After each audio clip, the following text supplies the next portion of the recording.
we have assembled very rapidly a team of experts from UC Irvine to help enlighten and inform us and give us greater understanding of the situation right now in Ukraine and the conflict with Russia. This webinar is being recorded. It will be posted on the School of Social Sciences websites and out on social media later on today. I want to take a moment to acknowledge and thank Simone Chambers, the chair of the Department of Political Science, who helped to organize this panel, as well as Andy Hill and the whole team from Social Sciences Computing Services who are running this webinar. As I said, it will be recorded. Each presenter will speak for about 10 minutes in succession, and then I will moderate the Q&A. If you have a question at any point, please enter it in the Q&A box at the bottom of your screen. Just click on that little Q&A icon and type in your question. And I will do my very best to get all of those posed to the panelists in the time that we have at the end. Without further ado, and in the interest of time, so we can hear from our distinguished panelists, I will just very briefly introduce them. We have with us Professor Jeff Kopstein, who is a professor in the Department of Political Science here at UC Irvine, Assistant Professor Erin Lockwood, also in the Department of Political Science, David Meyer, who's a professor in the Department of Sociology, and finally, Associate Professor Heidi Hardt, also in the Department of Political Science. And I want to thank our panelists for coming together really at the last minute so that we could have this pop-up panel and get information out that we all want and need to help us understand this crisis. So Jeff, I'm going to start with you. Professor Kopstein, please take the floor. Thank you very much, Bill. And thank you very much for everyone for getting together so quickly on this. My remarks are those of as a student of the region of Eastern Europe. I've been visiting and doing research in Russia, Ukraine, and Belarus for over 30 years. I'm a pretty fluent Russian speaker and I understand Ukrainian well. I have friends and colleagues in all three countries. I was last there in Belarus, in fact, in the summer just before COVID, doing research on my grandfather's hometown. The right place to start, I think, is a recap of what has happened. Over the past 36 hours, Russia has launched a coordinated land, air, and sea attack on Ukraine from northern staging grounds in Belarus, from within Russia itself in the east, and from the south, that is from Russian-occupied Crimea in the Black Sea. The Russian invasion has been supported by tanks, artillery, and about 190,000 troops. And of course, airplanes. It's required months of preparation. Although on the eve of the invasion, Russian President Putin maintained on the flimsiest of pretexts that Russia sent in its military at the request of two breakaway Russian-speaking republics in the eastern part of Ukraine to secure them against what he termed genocide. Russian force deployments and the pattern of attacks show this is doubtful. Cities throughout Ukraine have been bombed, and the capital, Kyiv, has sustained repeated attacks, including now. It appears that Russian soldiers are entering the city and its environs, indicating the Russian intention of decapitating the central Ukrainian government, and it seems to replace it with one more closely oriented toward Moscow.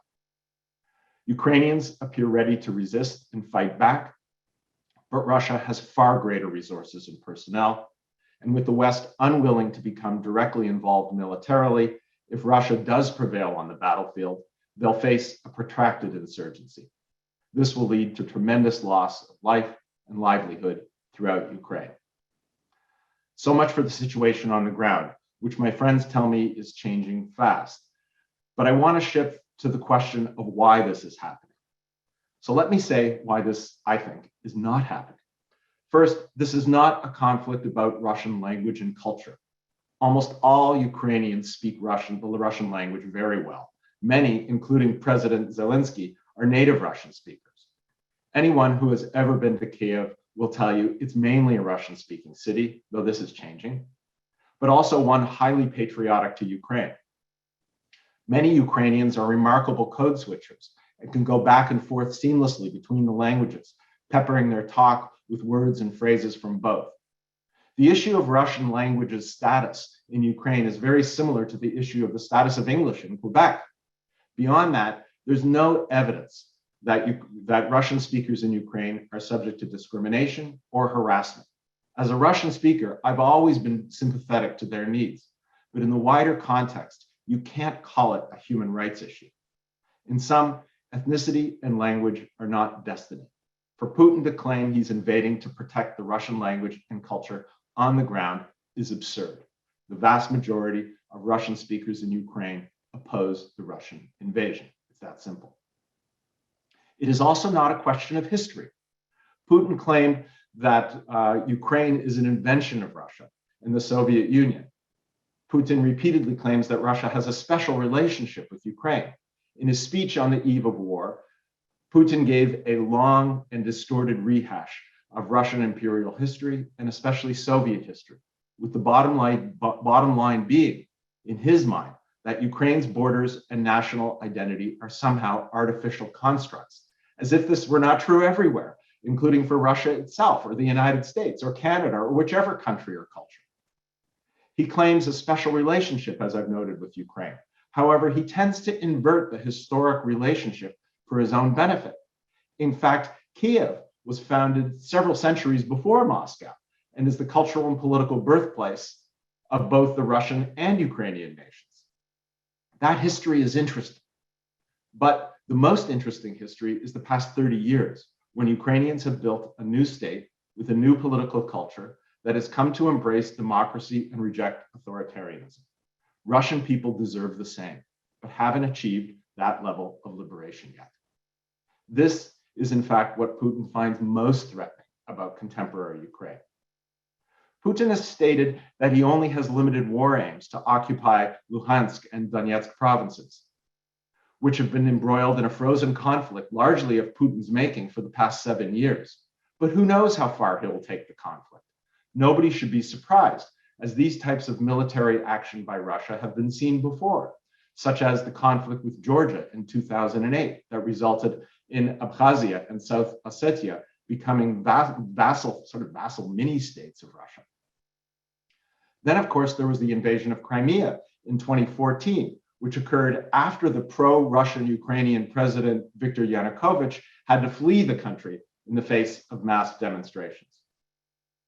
The war is also not driven by NATO enlargement, and I know Heidi will speak more to this. Heidi Hardt will speak more to this. Putin himself stated at various points in time that he was willing to work with NATO and viewed it as a partner in the region. NATO itself, after initially welcoming the possibility of Georgia and Ukraine as members in 2008, or at least not excluding it, has since stated that neither country will become a member anytime soon. Again, I know Heidi will speak to this. In any case, Putin does not fear NATO. He knows very well it is not a powerful organization, but primarily one for retaining what is now a modest presence of US troops within Europe, one which is supported by the vast majority of Europeans. Ironically, this invasion will only strengthen transatlantic ties and perhaps even spur countries that have remained outside of NATO, such as Finland and Sweden, ultimately to join. Within Ukraine itself, the trend is clear, although a clear majority of Ukrainians did not wish to become NATO members a decade ago. That's changed in the face of Russian pressure and hostility. And now it appears even in Russian-speaking areas, a majority of Ukrainians favor joining NATO.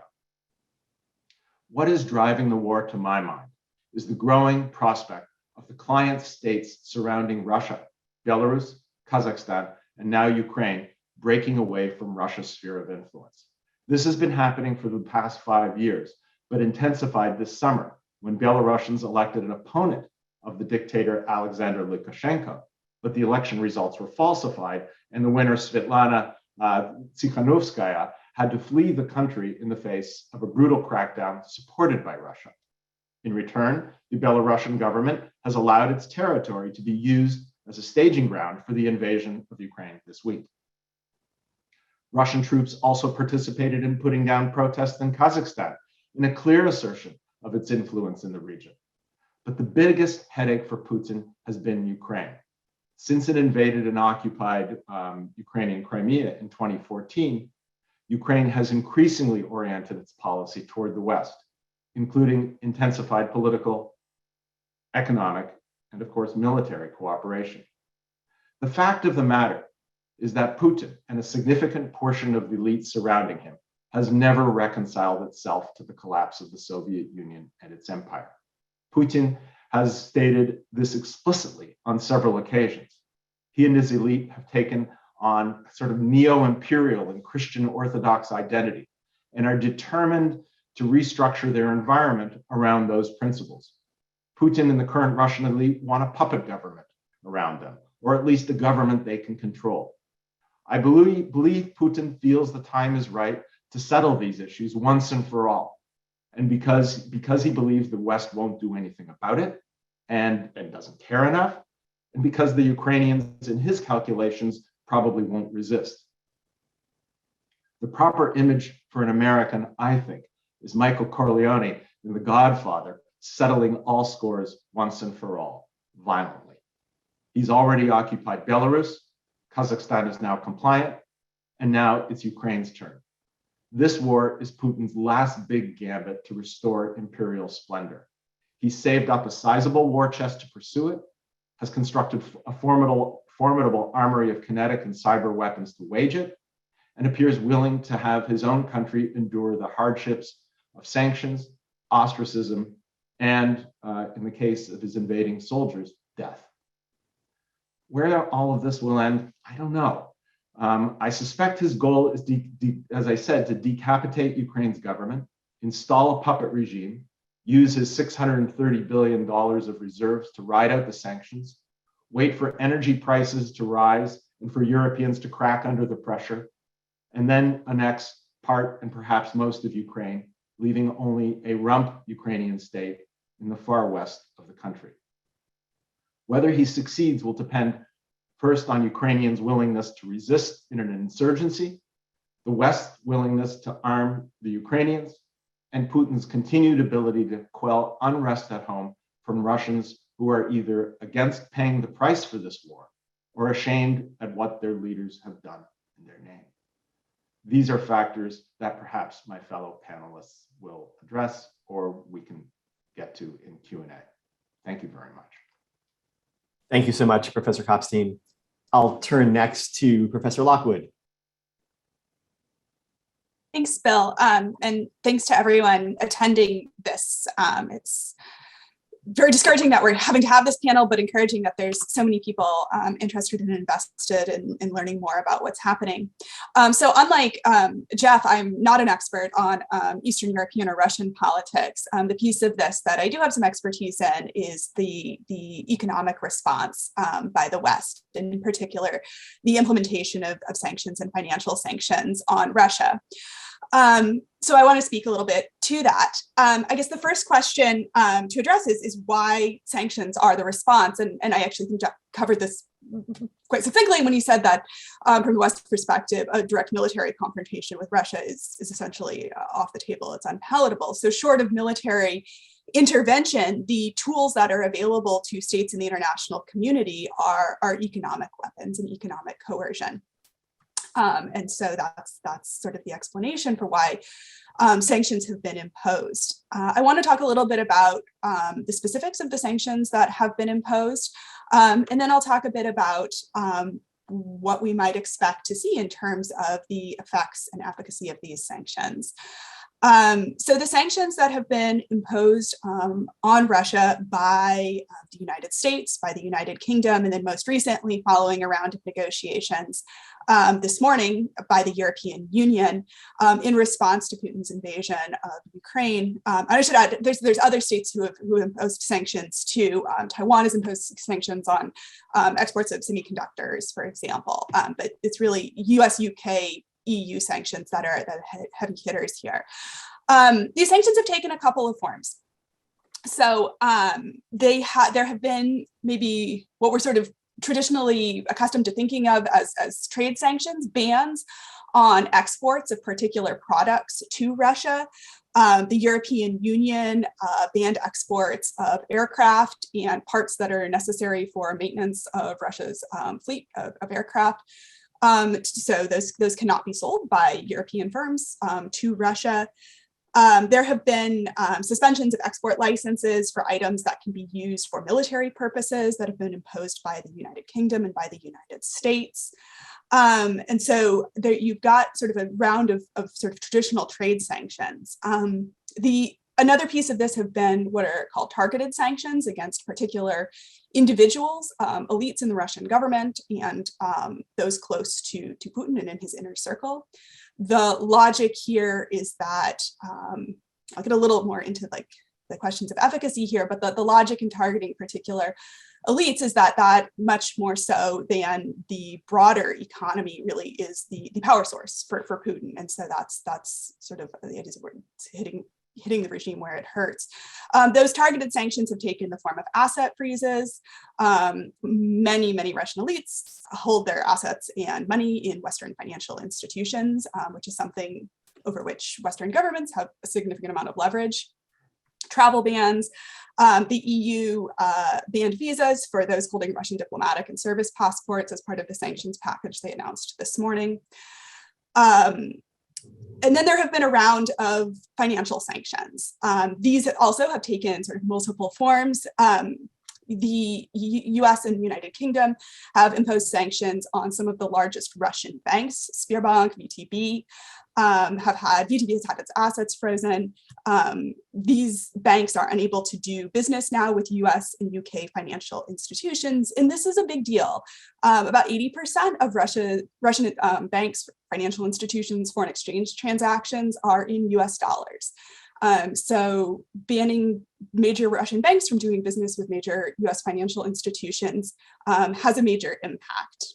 And these banks are, when I say they're big banks, these are large financial institutions in Russia. So Sberbank, for example, holds about 32.6% of Russia's total bank assets. Another 16% are held by VTB.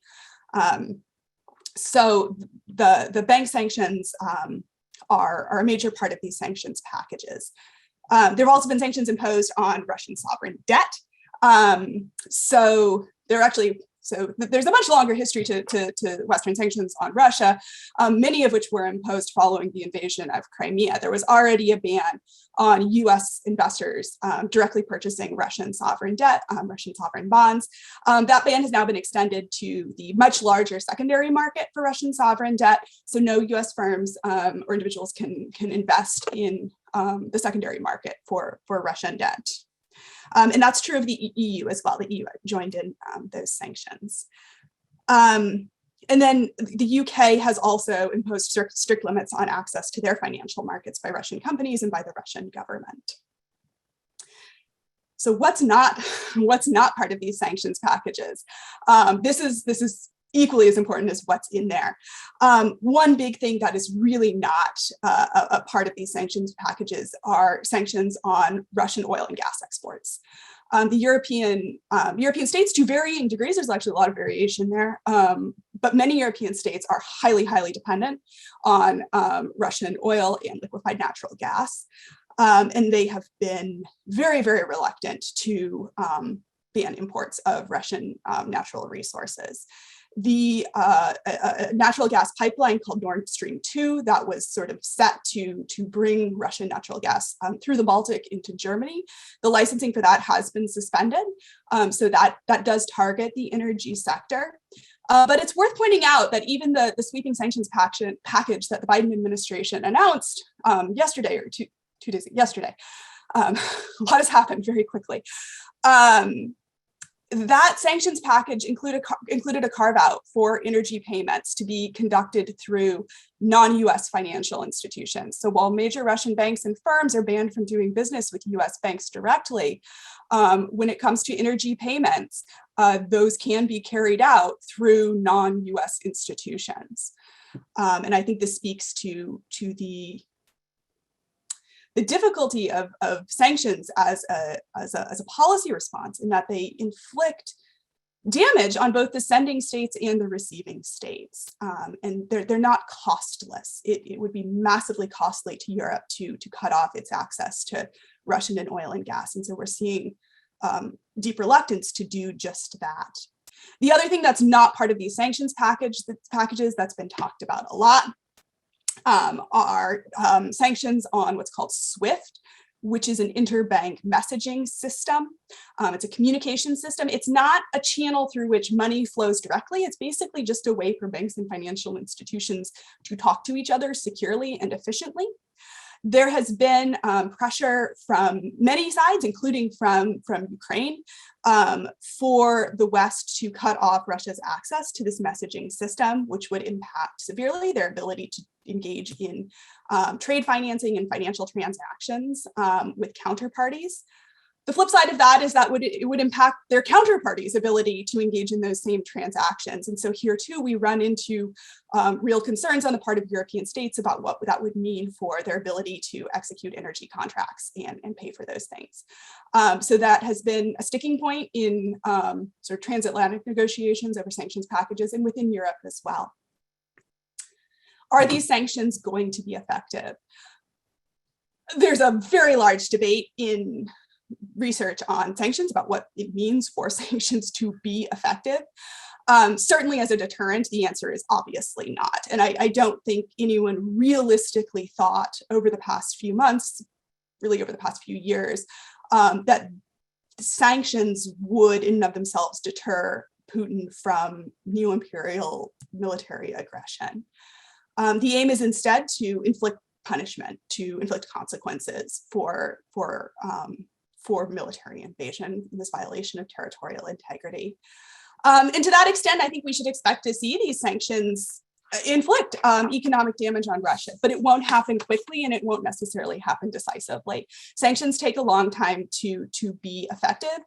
And Russia has, since initial rounds of sanctions in 2014, following the invasion of Crimea, very strategically engaged in economic actions to insulate its economy from Western sanctions. It's built up massive foreign reserves, somewhere in the order of $600 billion, although only about $400 billion of that is in convertible foreign currencies. The rest is in securities, and actually a large amount of it is in gold. And that's designed to mute the impact of sanctions that attempt to leverage monetary power. They can use that. The central bank can spend those reserves to manage pressure on the currency. They did that yesterday to stabilize the value of the ruble. And they have a massive sovereign wealth fund as well, which helps, again, insulate their economy from the effects of these sanctions.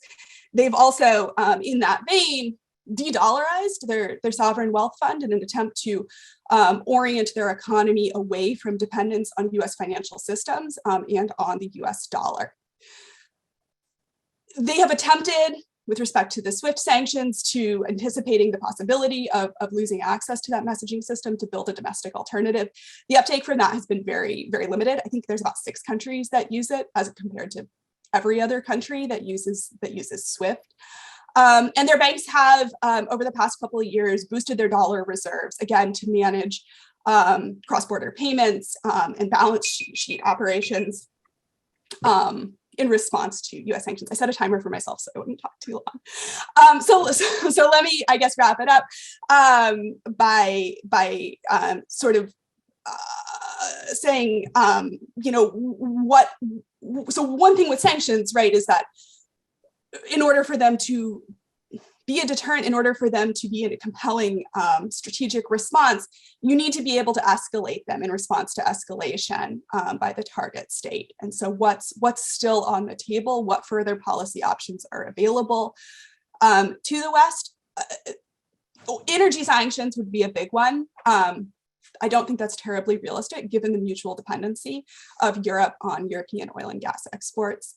There are things the Fed could do to deny Russia access to the dollar clearing system. As much as they've attempted to de-dollarize their economy, they're still massively dependent on dollar-denominated trade. SWIFT sanctions could be a big deal, although targeting individual banks, I think there's a strong argument that that's also quite efficacious. And then the EU and US have not gone so far as to sanction Putin or Lavrov directly, preferring to maintain sort of open channels of diplomatic communication with them. So sanctions are an incredibly limited policy response. I don't think we should expect to see them work in the sense of deterring Putin from further military aggression. But short of direct military confrontation, there's not a lot of other tools available that are intended to impose coercive action on Russia. Thank you. Thanks, Professor Lockwood. Let me turn it next to Professor Meyer. Thank you, Bill. Thank you, colleagues. Welcome to history, where momentous events play out that have consequences over long periods of time, and we as citizens play a tiny role in them, and we don't know how it's going to come out at the end. I have a couple of tips from my studies of collective action and social movements in history.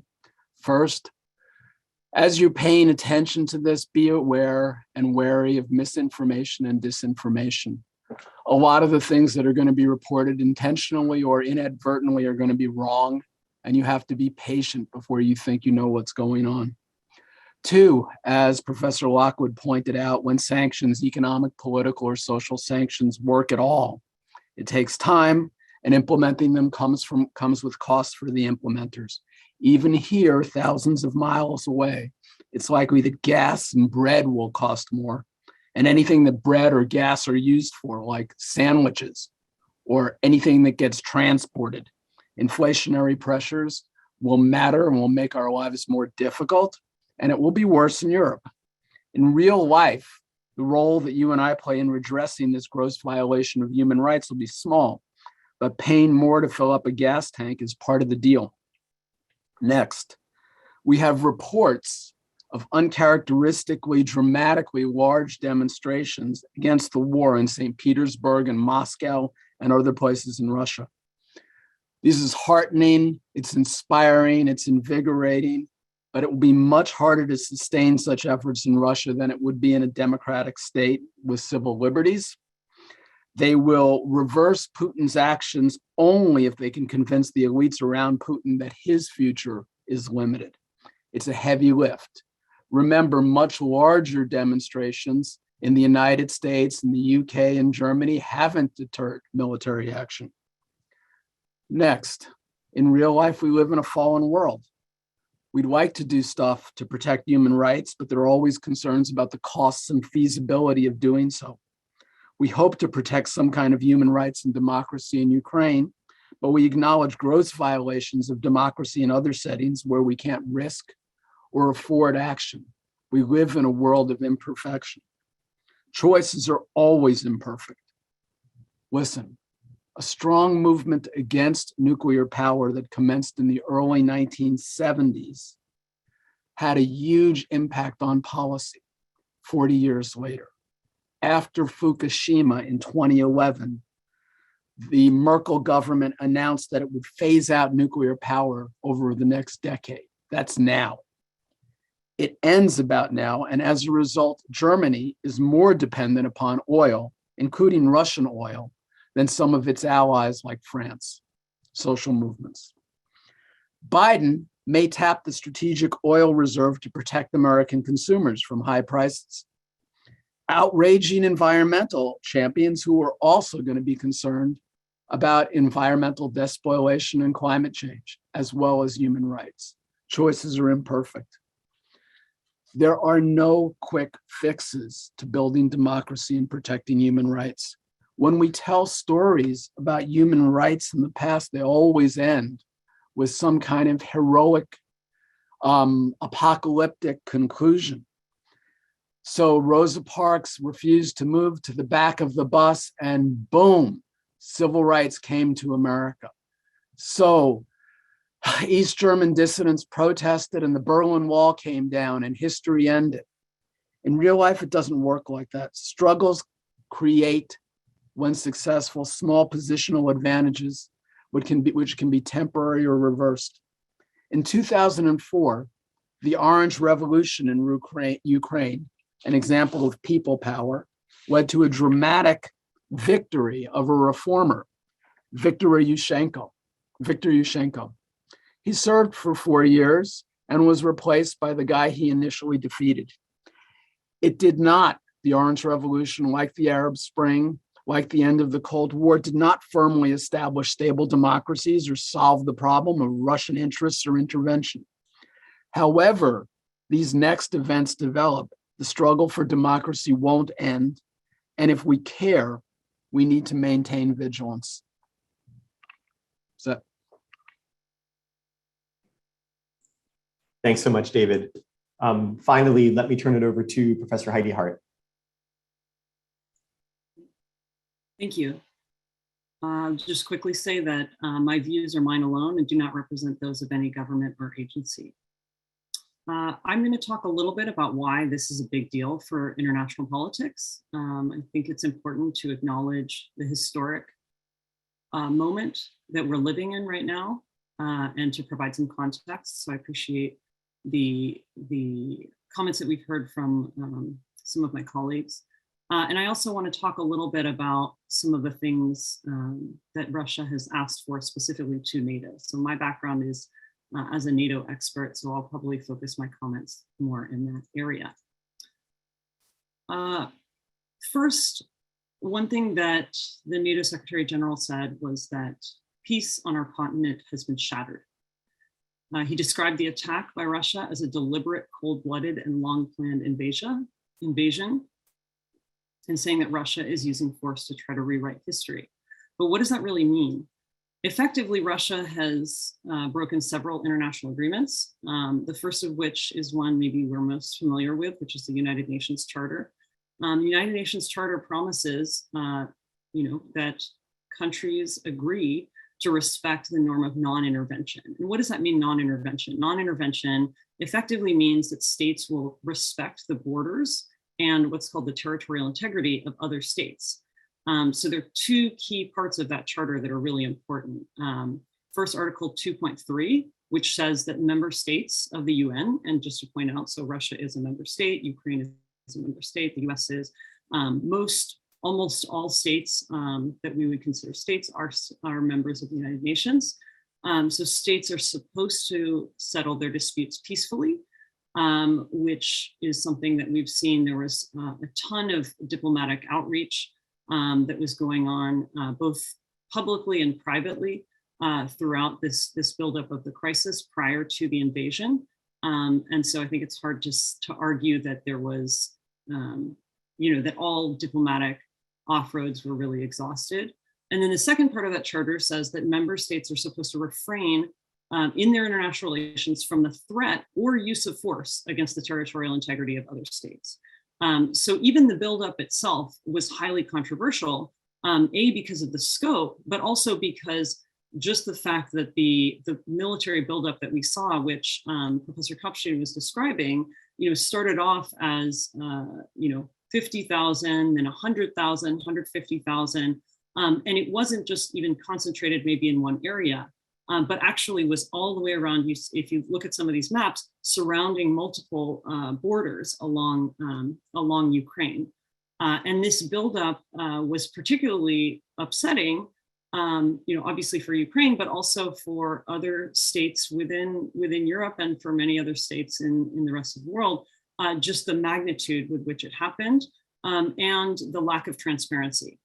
So initially the buildup, I'm not sure how much folks have been following it, started as a series of exercises. And those military exercises, though, which is very common, right? The US also participates in military exercises. Many countries do. You send troops to different places to prepare just in case of war. But what was quite disturbing was that those troops didn't get pulled back. And so that's when sort of red flags started coming. And this is happening way back as early as April, and concerns about that. The second aspect of this, so beyond the fact that this is a breach of sovereignty, right? Unprovoked breach of sovereignty, entering Ukraine, which is a sovereign again, meaning independent state. This is also a pretty big deal because Russia is a great power. So Russia is not a small state. In fact, it's the state that holds an estimated 6,250 or so nuclear warheads, currently more nuclear warheads than any other country, including the United States. I think people a lot of times assume that we're at the top in terms of when you look at some of those numbers. But after the Cold War, even though there was a series of efforts to reduce the nuclear arsenals, on both sides, there's still plenty out there. And so this is why we keep seeing when people ask that question of, well, why doesn't the US just send in troops? Why don't we just go in there, right? Why doesn't France go in there? Why doesn't someone just go in? Is because of this existential threat of nuclear war, right? So that's a really big factor to keep in mind. We also need to be aware, which I appreciate several of our panelists mentioned, that this is not, Russia is not completely acting alone. Belarus is also responsible for allowing those, the buildup to stay, and so we need to be aware of that as well. But I think the last aspect of the concerns about why people are talking about this as a historic moment is because there's strong concerns about this potentially being precedent setting. So what does this mean then for other countries? What does this mean for other states that may be located next to great powers? What does that mean for disputed territories, particularly areas that may be areas that great powers have made claims to? And so this is another reason why many states have tried to be very vocal about their support for Ukraine's sovereignty and respecting Ukraine's sovereignty. In the last few minutes, I want to talk a little bit about what Russia has asked for explicitly from NATO and the NATO angle. So just to give some background, NATO is effectively both an international organization, which is just a club of countries, and it's also a military alliance. And it was formed in 1949, 12 countries in Europe, US and Canada coming together to try to say something which is kind of enshrined in this agreement, that if one country is attacked, then the others agreed that they will reach out and support one another in the event of an armed attack. And the original aim of NATO was to counter Russia's expansion, but then it's kind of emerged into these other things. It does collective defense, but it also does military operations, 2 decades in Afghanistan, cooperative security, states helping each other out with trying to improve their cybersecurity, improve counterterrorism. But one thing that NATO has asked, that Russia has asked for, is for NATO to remove troops and weapons to stages after 1997. So basically asking NATO to kind of go back in time. Currently, NATO has 30 member states. Okay, so it's quite a large organization. But if we go back that way, what Russia is asking for is basically the Eastern European countries that joined, there were several waves of this enlargement, which just means additional countries being added. In 1999, Czech, Hungary, Poland, 2004, Bulgaria, Estonia, Latvia, Lithuania, Romania, Slovakia, Slovenia, and then we also have several of the Balkan countries as well. But the question is ultimately, and part of the reason that NATO has not been able to say, fine, we'll do that, we'll give these countries back, is because ultimately, enshrined in the UN Charter, individual states are supposed to determine their own security decisions, right? And so it's not up to NATO. NATO does not exist above member states. NATO is a product of these member states. So if these states like Czech Republic or Hungary don't want to go, don't want to leave NATO, they're not going to leave NATO.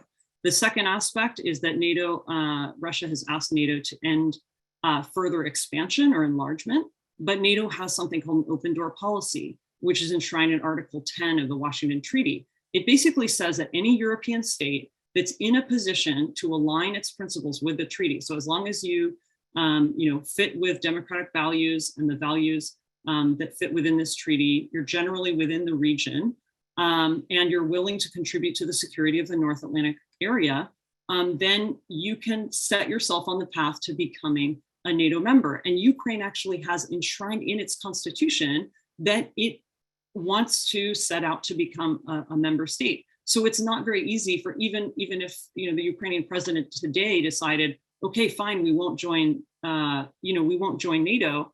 That still wouldn't even be legal because it's part of the constitution. It would require a constitutional referendum. And then ultimately it goes back to this question of sovereignty, is that states should be deciding their future and not other states telling them kind of what they have to do.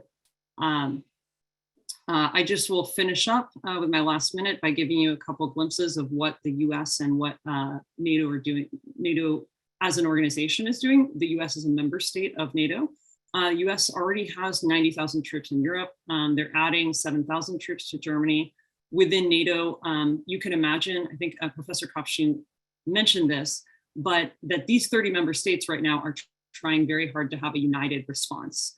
So there have been consultations. There are you can imagine regularly, throughout the day, throughout the night, there are conversations going on among these member states to make sure that their response is unified. Today, there's a NATO virtual summit, an emergency summit that's been called, and NATO is actually in the process of preparing to defend its own territory because there are concerns that even though Ukraine is not a member state of NATO, as soon as, or I shouldn't say as soon as, but if it turns out that ultimately Ukraine succumbs, which we hope it doesn't, obviously, because Ukraine should determine its own sovereignty, then NATO member states want to make sure that they are ready to defend what's considered allied territory, or those states that are NATO, because those NATO member states, if you were to look at a map, are juxtaposed right next to Ukraine. Thank you very much. Thank you so much, Professor Hardt, and thank you all. We have been accumulating a number of questions in the Q&A. I know that we're not going to get to them all. I'll try to bundle some of them together, and I'll start with one that came in from Iris asking, how do we account for the apparent surprise of many Ukrainians at the invasion, right? There were some media reports that people felt that they were shocked that this actually came to pass.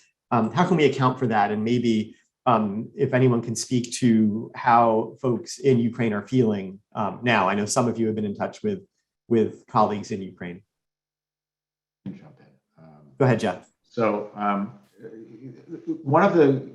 in the weeks or even months running up to the invasion, many of my Ukrainian friends, and I'm waiting here, I have a very good friend in Kharkiv who was in his basement last night, and I haven't heard from him today. Many of them didn't feel there was going to be an invasion, and the primary reason was because Ukrainians watch Russian television, and Russian television was not preparing its people for war. There was not a steady drumbeat of how terrible things were, human rights violations, genocide in the Donetsk and Luhansk oblasts. There was nothing like that. And so the idea was that how could Ukraine be invaded by Russia if the Russian leadership itself wasn't preparing its people for war? Clearly, everybody, and I was among them. I did not expect this to occur. The other thing is, given what appears to be a certain degree of resolve by the Ukrainians to resist, even if the Russians could prevail militarily and occupy the place, wouldn't they be in a situation of a terrible occupation facing an insurgency in which a lot of Russians would die? And so if you don't prepare your population for war, how do you prepare them to die in a war? And so that really, to my mind, accounts for why, for many Ukrainians, it was unexpected. People thought until the very end, or believed, or maybe deluded themselves into believing till the very end, that this was one big giant negotiation tactic. And the irony, and I'll end there, the irony is that many of the things that Putin says he wanted, which Heidi Hardt mentioned about NATO, he probably could have achieved diplomatically over time. And this didn't need to happen to achieve those ends. If those even indeed were his ends, I don't believe they were. But even if they were, he could have achieved them over time, or even some degree of autonomy for the Donetsk and Luhansk oblasts. He could have achieved that through negotiation. That was all on the table. And so I think that people thought that this was some sort of giant negotiation tactic, and there wasn't actually going to be an invasion. And not all Ukrainians believed that, but I think those who did, that was the grounds. Thanks. Did anyone else want to jump in on that one? Heidi, I see you unmuted, but I wasn't sure if you wanted to speak or not. No. Okay. Thank you. There's a whole set of questions from a number of people that are along the lines of, if the sanctions won't deter, if the sanctions will take a long time for Russia to feel an impact, what else can be done? A related question is, and Erin spoke to this briefly, but maybe you can say a little bit more. And I know this is changing rapidly today, but why not just sanction Putin directly? So if sanctions aren't going to work, then what will, and why not Putin? Erin, go ahead. So on why not sanction Putin directly, I think there's two big reasons for that.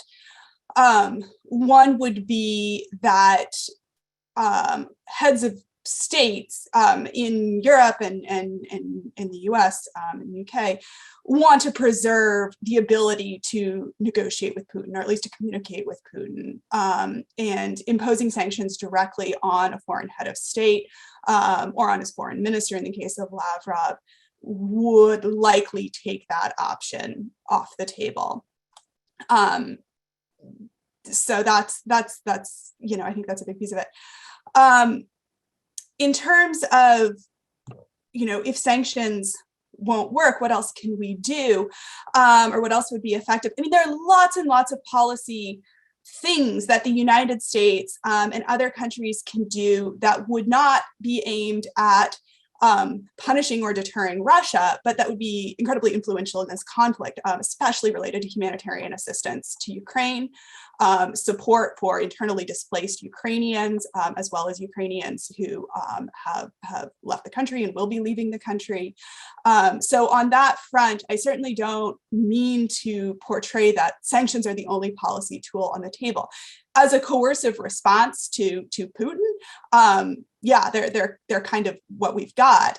But in terms of the broader policy landscape of what states can do in response to this, I certainly wouldn't want people to leave with the impression that there's not a lot still on the table in the humanitarian sector, in the military assistance sector. So yeah, deterrence, I don't know. I don't know what would deter Putin. I'm not sure much of anything would have. The logic of sanctions is that they increase the costs of war. And that sort of relies on this rationalist model that assumes leaders are making these decisions on a clear economic cost benefit basis.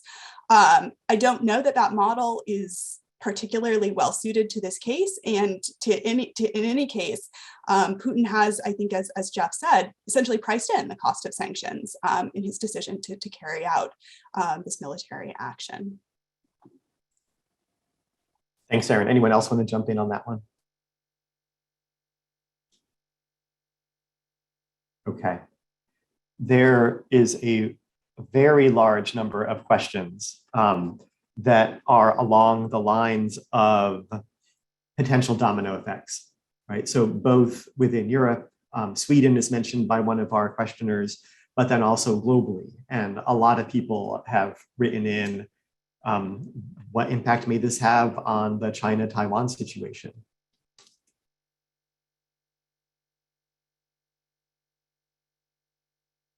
Let me start with that.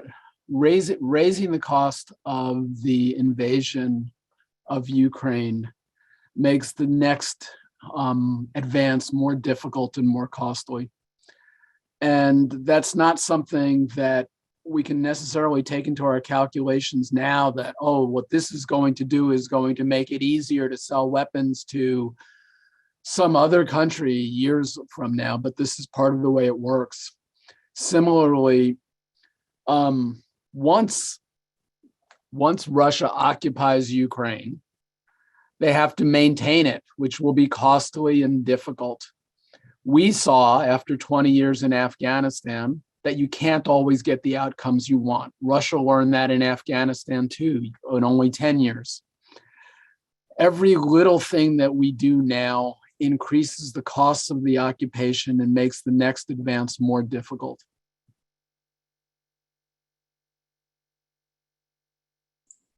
Would anyone else like to jump in there? Well, just quickly, I can't speak to Asia, but I can speak to Europe a little bit. It appears, and I'd be very interested in Heidi's response to this. It appears that one, unintended side effect of this is the drawing closer together of NATO, and the in effect Biden administration, not unlaudable, attempt to use this as an opportunity to undo some of the damage that was done by the previous administration, which both downplayed NATO and for all intents and purposes was going to pretty much gut it if it had won again.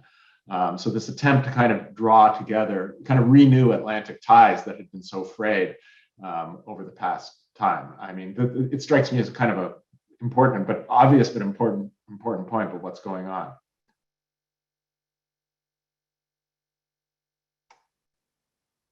Heidi doesn't want to respond. Here she is. Go ahead, Heidi. Sure. I mean, I agree with that. I think that's something that we're seeing already, just in terms of the extent to which allies are being very vocal about being in lockstep with one another. If you see some of the quotes from many of the foreign ministers right now, or, even from the Biden administration, there's really a signal of unity coming. And I think that's correct. And I think it's also probably correct to assume that that this will galvanize, right? I mean, if you think of even what an alliance is, right? Alliances are created in response to some sort of external threat. And for a long time, the rules-based order was sort of being respected largely, obviously, not everywhere, with territorial disputes ongoing in different parts of the world. But, the fact that a great power, right, a country as powerful as Russia has taken such an overt step is part of the reason why we're seeing these discussions about are we returning to a Cold War, and why we're seeing European states, Canada and the US really coming closer and trying to mend fences, whether those fences were broken, under as part of the Trump administration, or some of the challenges with AUKUS, which was another agreement that caused some tensions within the alliance. But yeah, largely I would agree with what Professor Kopstein said. There are also a number of questions about the role of oil and gas in all of this, and Europe's dependence on Russian oil and gas, and whether anything, I mean, hindsight, right, but whether anything could have been done differently, but also what should Europe in particular be thinking about right now with respect to its energy dependence on Russia. So can I jump in? Sorry, this is really a question for Professor Lockwood. But so maybe Professor Lockwood, go ahead, and then I'll just add something afterwards. Yeah, well, I was not going to tackle the question of what should Europe's broader energy policy be, because I think that's massive. I mean, there's a couple things in thinking about that, though. I think there's a couple of things to keep in mind. I mean, without question, the biggest thing is that we are also living, as we lived through multiple political and public health crises, we're also living through a climate crisis. And so I think the imperatives for not just Europe, but states globally to loosen their dependence on fossil fuels is like, it's an overwhelming, overdetermined imperative. In terms of what that actually would look like in the short run for Europe, just some things to keep in mind. It's not the like infrastructure for exporting oil, and in particular natural gas, is complex and highly technical. It is not a simple matter for a country to end its dependence on Russian oil, and in particular, again, natural gas exports overnight, or even over the course of months or a year. Transporting liquefied natural gas is very costly. It's very difficult. It it requires particular kinds of ports. It requires particular kinds of pipelines. Those pipelines are massively costly to construct. They require multilateral agreements about the sovereign territory that those pipelines will be running through. So this isn't the sort of thing that countries can quickly or easily or costlessly pivot away from. Nonetheless, I mean, the extent to which sanctions are constrained by dependence on Russian exports of oil and gas, in combination with the existential threat of a climate crisis, I think underscores like incredibly dramatically the imperative of moving away from dependence on those resources. But it is not simple. It is not without massive social, economic, political costs to do that. Thank you. Go ahead, David. I'd add this is not a new recognition. People in 1973 with the oil price crisis in OPEC and stagflation said our dependence on fossil fuels creates unstable and unsavory political alliances. And it's not just with Russia. And so we can't say that we haven't been told. And it is costly in the short term and difficult to do the right thing and move to more sustainable sources of energy. And here's another reminder. Thanks. We're coming up against the end of our time here. I know there are still tons of questions yet to be answered, and even more that you all probably have as you've listened to our experts today. There will surely, sadly, be additional events like this, sponsored by UCI, either social sciences or other entities on the campus, in the coming week, in the coming months. So stay tuned, be on the lookout for announcements for other events, likely featuring some of my colleagues who have joined us here today. I want to thank them so much for being willing, at the drop of a pin, just about to lend their expertise this morning for this panel. I also, again, want to thank Andy Hill and his team for running this webinar, and Simone Chambers from Poli-Sci for helping to organize all of us. As I said, stay tuned. There's likely more to come because the situation is changing rapidly. Be well, everybody. Take care. Thank you all so much for joining us this morning.